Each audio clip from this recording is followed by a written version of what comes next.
अच्छा, पैसे के बारे में हम सब सोचते हैं, है ना?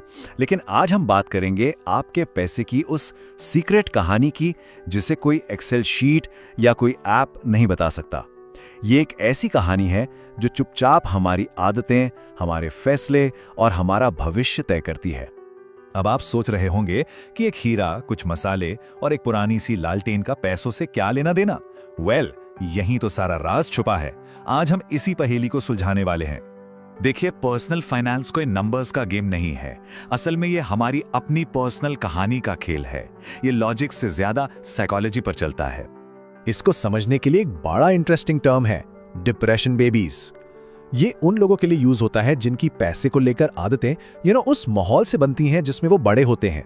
मतलब जिस जमाने में आपकी परवरिश हुई, उस वक्त देश की इकोनॉमी कैसी थी, वो डिसाइड करता है कि आप पैसे के बारे में क्या सोचते हैं।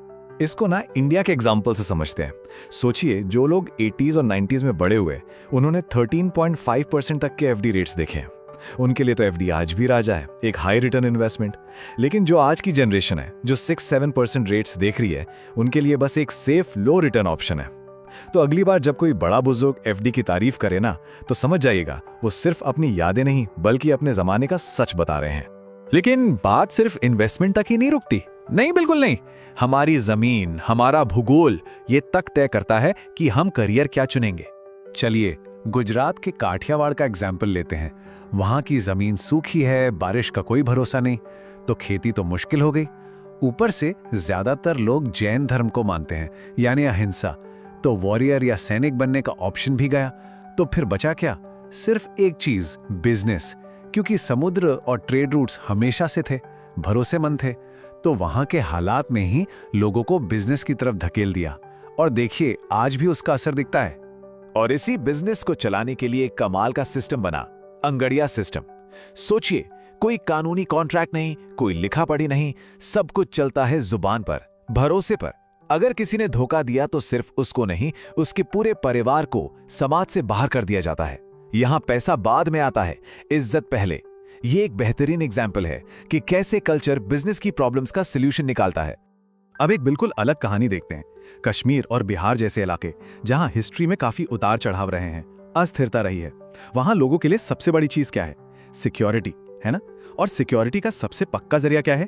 एक अच्छी पढ़ाई और एक सरकारी नौकरी।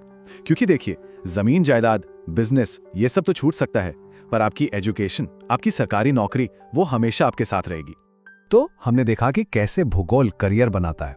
अब जरा ये देखते हैं कि हमारा कल्चर, हमारी संस्कृति कैसे हमारे इन्वेस्टमेंट डिसीजंस पर असर डालती है और हमें पता भी नहीं चलता। एक बड़ी इंटरेस्टिंग स्टडी हुई थी। अमेरिकन और चाइनीज इन्वेस्टर्स से पूछा गया कि वो पैसा कहां लगाएंगे। अमेरिकन्स ने उन स्टॉक्स पर दांव लगाया जो पहले से अच्छा कर रहे थे। उनकी सोच थी कि भाई जो चल रहा है वो और चलेगा। लेकिन चाइनीज इन्वेस्टर्स ने ठीक उल्टा किया। उन्होंने अच्छा परफॉर्म कर रहे स्टॉक्स में कम पैसा लगाया। क्यों? क्योंकि उन्हें डर था कि ये कभी भी गिर सकते हैं। ये फर्क क्यों आया? उनके अपने अपने देश के इकोनॉमिक इतिहास की वजह से। इसी चीज को साइकोलॉजी में कहते हैं कल्चरल कॉग्निशन। इसका सीधा सा मतलब है कि हम रिस्क और सेफ्टी को उसी नजर से देखते हैं जैसा हमारे कल्चर ने, हमारे समाज ने हमें सिखाया है। हमारी पूरी सोच हमारी जड़ों से जुड़ी हुई है। और इसका सबसे जबरदस्त उदाहरण तो अपने देश भारत में ही है, सोना। सोचिए, साउथ इंडिया में, जहां रोम के साथ 2000 साल पुराना ट्रेडिंग का इतिहास है, वहां गोल्ड को वर्किंग कैपिटल माना जाता है। गोल्ड लोन लेना बिजनेस का एक नॉर्मल हिस्सा है। लेकिन यही चीज नॉर्थ इंडिया में, वहां सोने को गिरवी रखना मतलब मजबूरी, दिवालियापन की निशानी। चीज एक, देश एक, पर सोच देखिए, जमीन आसमान का फर्क। तो अभी तक हमने इतिहास, भूगोल, संस्कृति, इन सब की बड़ी बड़ी कहानियों को समझा। अब वक्त है इस पजल के आखिरी और सबसे जरूरी हिस्से को जोड़ने का, और वो है हम खुद, हमारी अपनी कहानी। तो सबसे अहम सवाल अब ये आता है कि पैसे को लेकर हमारी अपनी कहानी क्या है? वो कौन से तजुर्बे हैं, वो कौन सी यादें हैं जिन्होंने हमें वो बनाया है जो हम आज हैं?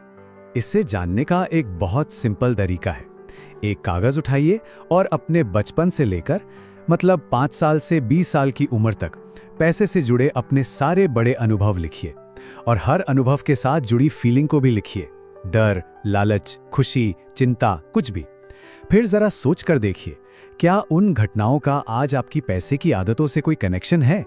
कहीं इसीलिए तो आप ज्यादा खर्च नहीं करते, या शायद इसीलिए आप जरूरत से ज्यादा बचाते हैं?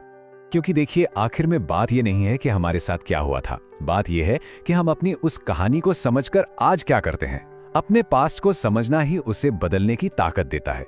ये एक बेहतर फाइनेंशियल फ्यूचर लिखने की चाबी है। तो सवाल बस एक है, क्या आप अपनी कहानी लिखने के लिए तैयार हैं? Let's discuss that in the comment section.